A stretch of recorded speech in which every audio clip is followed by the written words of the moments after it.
Covid duties చేస్తున్నప్పుడు ఆవిడ నా దగ్గరకు వచ్చారు. ఏమని చెప్పారంటే, మేడం మా అబ్బాయికి 2 కిడ్నీస్ ఫెయిల్యూర్ అయిపోయినాయి. ఆ 2 కిడ్నీస్ ఈ ట్రీట్మెంట్కి ఎక్కడికి వెళ్ళినా సరే అందరూ కోవిడ్ ట్రీట్మెంటే చేస్తున్నారు, కానీ మా అబ్బాయికి ట్రీట్మెంట్ చేయట్లేదు. మరి ఏదో ఒక విధంగా మీరు కొంచెం సిఫార్సు చేస్తే, మీ పై అధికారికి సిఫార్సు చేస్తే మా అబ్బాయిని అడ్మిట్ చేసుకుని, బెడ్స్ ఖాళీ లేవు. 2 కిడ్నీస్ ఫెయిల్యూర్ అయిపోయిన పేషెంట్ని అడ్మిట్ చేసుకుని అక్కడ పెట్టుకుని ఎలా చేస్తారు? చేయలేని పరిస్థితి.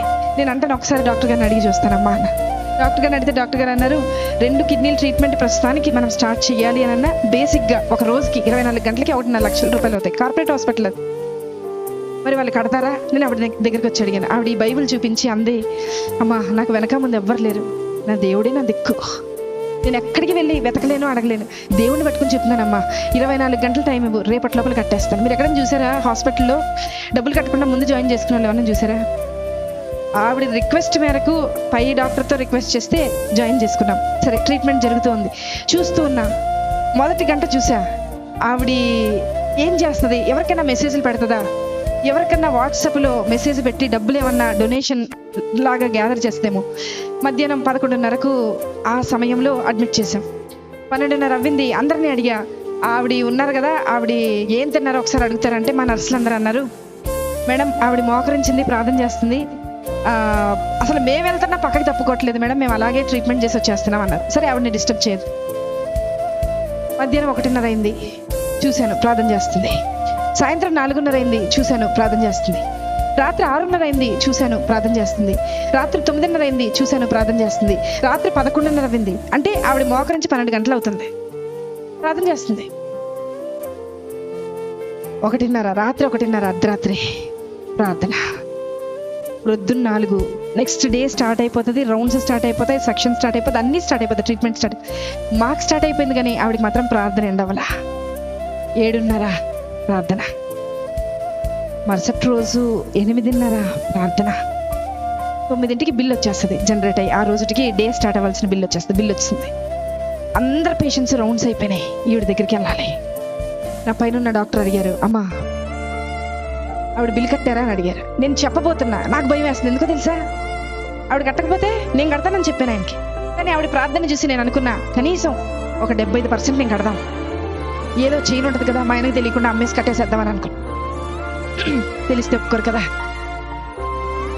అనుకున్నా. ఆవిడ దగ్గరికి వెళ్తున్నాం, స్థలం లేక స్టెప్స్ కింద పెట్టారు, ఒక స్ట్రక్చర్ వేసి అబ్బాయికి ట్రీట్మెంట్ చేస్తాం. అక్కడికి వెళ్ళేలోపు, అడుగు అక్కడికి పెట్టేలోపు డాక్టర్ గారు అన్నారు, నా పక్కన డాక్టర్ గారు అన్నారు, మేడం హాస్పిటల్ అని అన్నారు. చెప్పండి సార్, ఏదో మీరు చెప్తారు అంటే ఇంకా కొంచెం టైం దొరుకుద్దేమో, ఏదైనా ఆన్సర్ ఆలోచించి ఆయనకు చెప్తాం, ఎందుకంటే ఆవిడ ఇంకా కట్టలేదు, ప్రార్థన అవ్వలేదు ఆవిడది అక్కడ. అంటే ఆయన అన్నారు, మేడం యాక్చువల్గా ఈరోజు మా అమ్మగారు చనిపోయి 10 సంవత్సరాలు అవుతుందండి, ఈరోజు 10వ సంవత్సరం వర్ధంతి, వాళ్ళకి చెప్పేయండి మేడం, వాళ్ళకి ఫ్రీ ట్రీట్మెంట్ చేసేద్దాం, వాళ్ళ దగ్గర రూపాయి కూడా తీసుకొద్దాం. నేను వెళ్ళి లేపానావండి, లేపి తీసుకొచ్చాను. బిల్లు కట్టక్కర్లేదు నువ్వు అన్నా.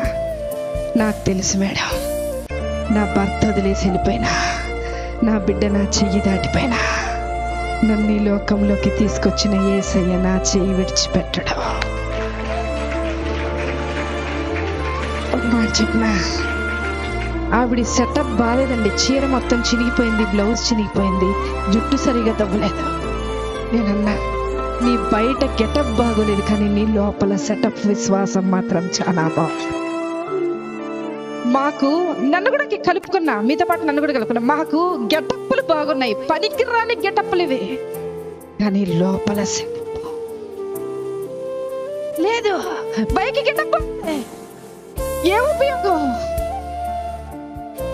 ఎక్కడ ఎత్తుకుతున్నారు ఈరోజు?